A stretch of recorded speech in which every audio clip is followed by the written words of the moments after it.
आपने रामचरितमानस की एक चौपाई तो सुनी ही होगी, जाकी रही भावना जैसी प्रभु मूरत देखी तिन तैसी। अर्थात जिसकी जैसी भावना होती है भगवान उसको उसी रूप में मिलता है। नमस्कार मित्रों, मैं डॉक्टर हरेंद्र दुबे आज आपके सामने एक नए विषय के साथ प्रस्तुत हुआ हूं। कई सज्जनों का एक बहुत ही सामान्य सा प्रश्न होता है कि भगवान भारतवर्ष में ही जन्म क्यों लेते हैं। भारतवर्ष के बाहर भगवान के जन्म की, अवतार की घटनाएं ना तो होते सुनी, ना ही उसका कोई प्रमाणिक तथ्य मिला, परंतु भारतवर्ष में मथुरा, अयोध्या, चित्रकूट, द्वारका और भी अनेकों जगह भगवान के प्रकट होने की कथाएं भी मिलती हैं और उनके जन्म को सिद्ध करने वाले प्रमाण भी मथुरा, वृंदावन, चित्रकूट, द्वारका की गली गली में आज भी मिलते हैं। और भारतवर्ष में भगवान की वंशावली के बारे में भी पूरी जानकारी उपलब्ध है। जिन लोगों को वंशावली ना पता हो कि क्या होती है, तो मैं बता दूं कि किसी भी व्यक्ति की वंशावली का मतलब होता है कि आप उस व्यक्ति के माता पिता, भाई बहन, दादा दादी, दादा परदादा, नाना नानी, पुत्र, पुत्रों के पुत्र, पुत्रों की पत्नियां, पत्नियों के भी भाई बहन, दोस्त, दोस्तों के दोस्त, सबके बारे में आपके पास पूरी जानकारी उपलब्ध हो। और वह तभी संभव है जब कोई व्यक्ति इस धरती पर जन्मा हो और उसने पूरा जीवन कई तरह के क्रियाकलाप करते हुए बिताए हों। अब बात करते हैं कि भगवान भारतवर्ष के अलावा और कहीं किसी देश में प्रकट क्यों नहीं होता।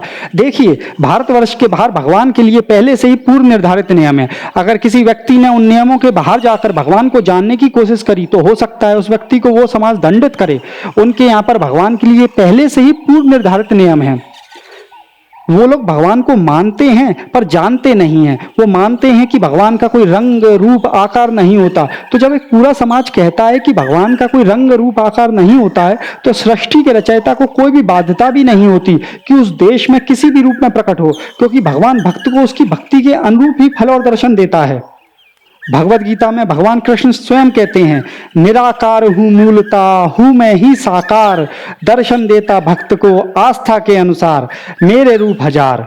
मैं हूं निराकार, मेरा रंग है ना रूप कोई, कहीं से आरंभ हूं ना कहीं पर समाप्त हूं।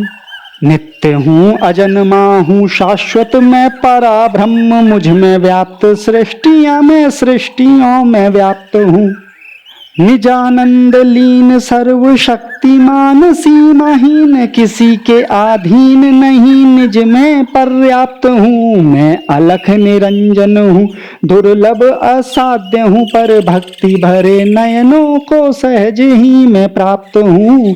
भक्ति भरे नयनों को सहज ही मैं प्राप्त हूँ।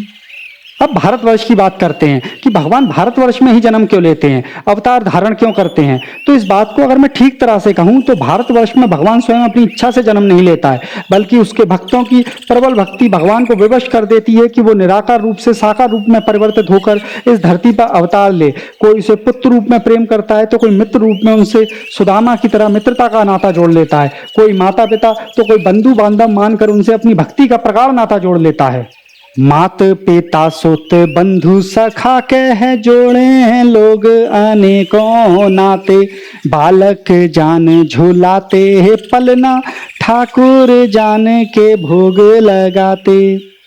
चलिए, ये तो प्रेम के नाते हैं। भारतवर्ष में ऐसे ऐसे लोग हुए हैं जिन्होंने भगवान से प्रबल शत्रुता का नाता जोड़ लिया, तो भगवान को उनको शत्रु रूप में ही दर्शन देकर उनकी मुक्ति करनी पड़ी। जैसे कि कंस और रावण।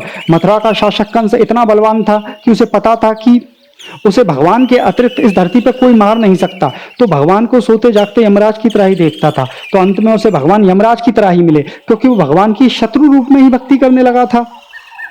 क्रूर कुटिल खल कामी, कंस को हरि में दे यमराज दिखाई, काल कराल महाविकराल, गदा लिए हाथ खड़े हरि राई। रावण की भक्ति तो इतनी प्रबल थी कि उसने भगवान राम को पैदल चलकर आने पर विवश कर दिया था। भगवत गीता में भक्त के एवं भगवान के संबंध को भगवान कृष्ण ने बहुत मनोहर रूप में समझाया है। रूप है अनेक भले जन्म है अनेक, मेरे मुझसे मिलने में अंतर इससे ना आए रे।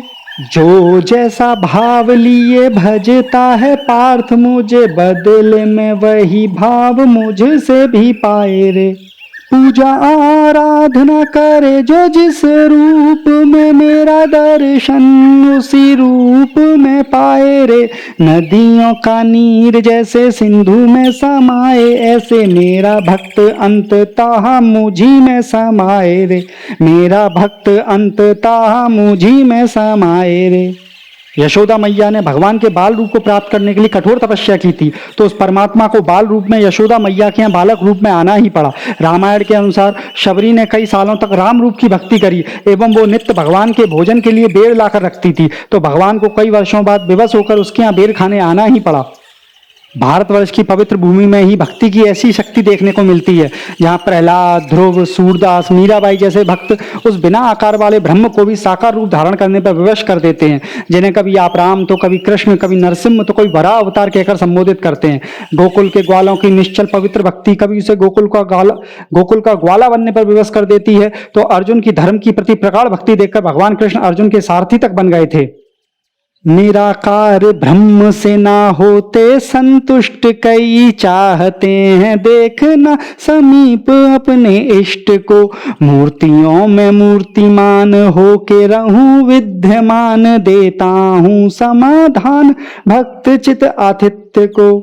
गोकुल में गोलोक के वासी गोपियां बन मेरे पीछे आते, पार्थ सारथी बन जाता मैं स्नेह के नाते, निभाते जो मुझको जिस भाव से ध्याते, वो मुझको उस रूप में पाते। अगर आप हमारे देश की संस्कृति से जुड़े हुए इसी तरह के और वीडियो देखना चाहते हैं तो कृपया चैनल को सब्सक्राइब करें एवं वीडियो को लाइक एवं शेयर करें।